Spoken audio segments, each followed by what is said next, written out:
Et je passe sans tarder la parole à François Bonneau, le président délégué de Régions de France, président de la région Centre-Val de Loire. C'est à vous, monsieur le président délégué.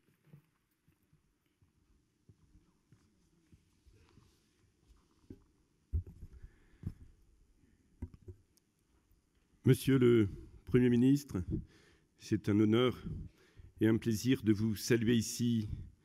C'est un honneur et un plaisir de saluer le président du Sénat présent dès ce matin pour notre congrès.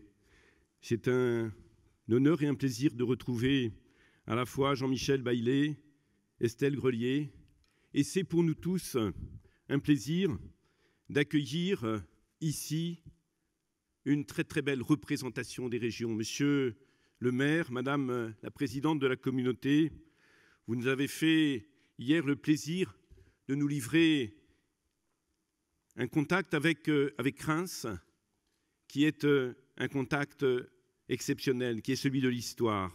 Je suis heureux que nous soyons réunis aujourd'hui les élus régionaux, réunis aujourd'hui les conseillers économiques et sociaux de nos régions. Je suis heureux que nous soyons réunis avec l'ensemble de ces partenaires qui font que l'action régionale se développe.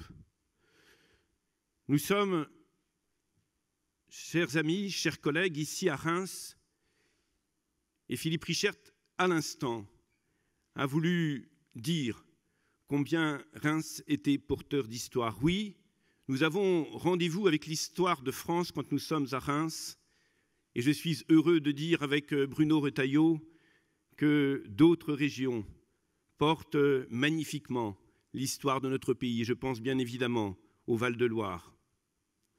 Nous sommes heureux de rencontrer l'histoire, mais nous sommes aussi aujourd'hui en responsabilité parce que les régions et la décentralisation ont dans ce congrès rendez-vous avec l'histoire, avec le présent et avec l'avenir.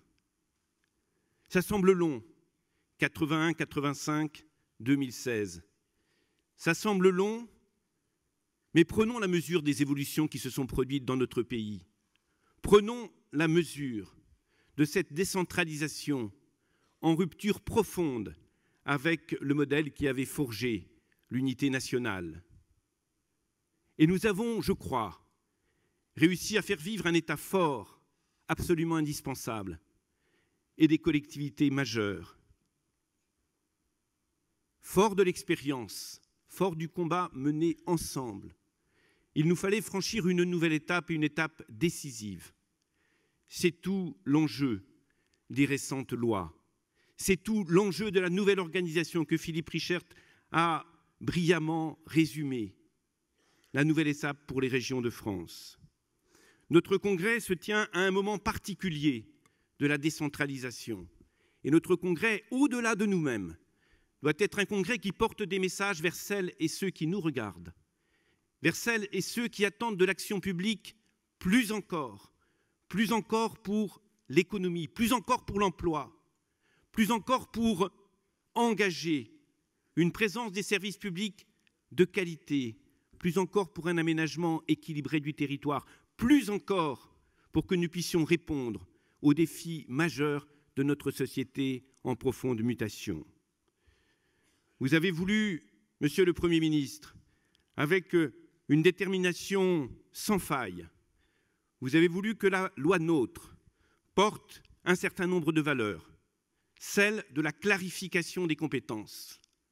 Nous pouvons le dire ensemble, les régions le souhaitent, les régions y sont prêtes. Vous avez voulu, Monsieur le Premier ministre, que cette loi porte simplification pour que l'action publique soit plus efficace. Les régions le revendiquent. Vous avez voulu, Monsieur le Premier ministre, que l'action publique, avec cette loi NOTRe, avec des collectivités mieux positionnées, puisse apporter la réactivité de l'action publique. Les régions y sont prêtes. Vous avez voulu, Monsieur le Premier ministre, l'efficacité de la dépense publique. Nous partageons, nous portons cette revendication. Vous avez voulu, Monsieur le Premier ministre, donner la preuve d'une nouvelle articulation entre la volonté de l'État et la volonté des régions.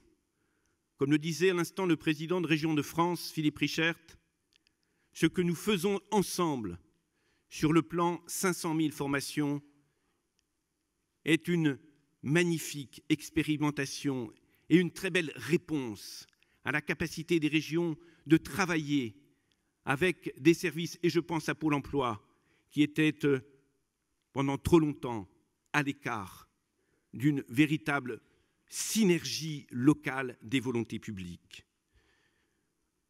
En définissant les nouvelles compétences, le gouvernement, le Parlement ont voulu véritablement créer pour les régions une nouvelle chaîne de responsabilité. Plus de responsabilité encore, c'est l'esprit des dernières lois, dans l'élaboration de la carte des formations professionnelles, pour les lycées comme pour l'apprentissage. Plus de détermination pour l'apprentissage, plus de responsabilité dans l'accompagnement des demandeurs d'emploi vers l'emploi, mais aussi avec cette responsabilité centrale de l'économie que nous allons partager avec les intercommunalités représentées ici. Créer une chaîne, créer un continuum efficace entre la formation et le développement économique. Faire en sorte qu'à l'échelle des régions, comme à l'échelle des territoires qui les composent, nous puissions nouer des relations qui soient des relations efficaces, prendre en compte le besoin de nos PME dans le domaine de l'innovation, dans le domaine qui est celui de la recherche, dans le domaine qui est celui de la formation, et notamment de la formation tout au long de la vie. Vous avez placé la région en responsabilité de cette chaîne. Vous avez fait en sorte que pour aujourd'hui et pour demain, nous puissions avoir sur nos territoires une nouvelle action publique modernisée, une action publique réactive, une action publique où nous n'allons pas passer notre temps à nous confronter aux responsabilités de l'État ou aux responsabilités des autres collectivités, mais une action publique qui va associer dans la clarification des compétences l'ensemble des collectivités territoriales en lien direct avec les principaux objectifs que se donne la nation. Cette chaîne est essentielle. C'est une chaîne qui fédère, c'est une chaîne qui réunit, c'est une chaîne qui rassemble. Nous voulons absolument que la région ne soit pas uniquement, même si c'est fondamental, la région stratège, la région des schémas. Et nous prendrons aussi toute notre part dans ce domaine, mais aussi une région agissante. Une des principales évolutions de ces dernières années, c'est bien cela. Pas simplement un programme, l'affirmation d'un objectif, mais très concrètement dans les domaines de responsabilité, aller vers le faire, aller vers l'engagement, porter l'action. Cette nouvelle responsabilité suppose à l'évidence que nous puissions nouer sur les territoires, par rapport à la problématique notamment des PME, des ETI, nouer des relations qui soient des relations d'efficacité et d'accompagnement. À travers cela se joue l'emploi. C'est pour nous tous un défi considérable qui nécessitera une mobilisation durable. Monsieur le Premier ministre, le cap est fixé, le sens est juste et bon, me semble-t-il. La question qui est posée aujourd'hui, c'est celle de l'énergie nécessaire pour porter cette action.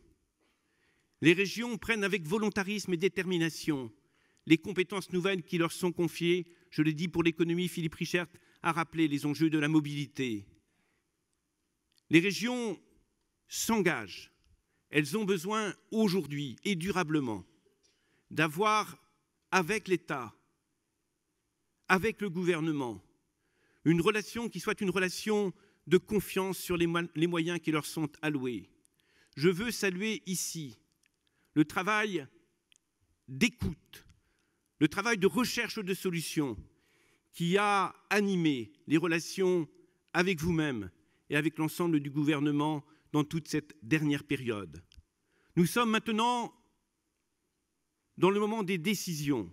Oui, nous ne pouvons pas imaginer que 2017 conduise un certain nombre de PME sur les territoires à manquer des moyens essentiels à leur développement lorsque ces moyens dépendent de l'action publique.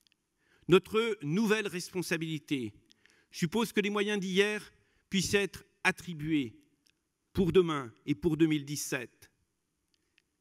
Votre réponse, Monsieur le Premier ministre, est attendue, vous le savez.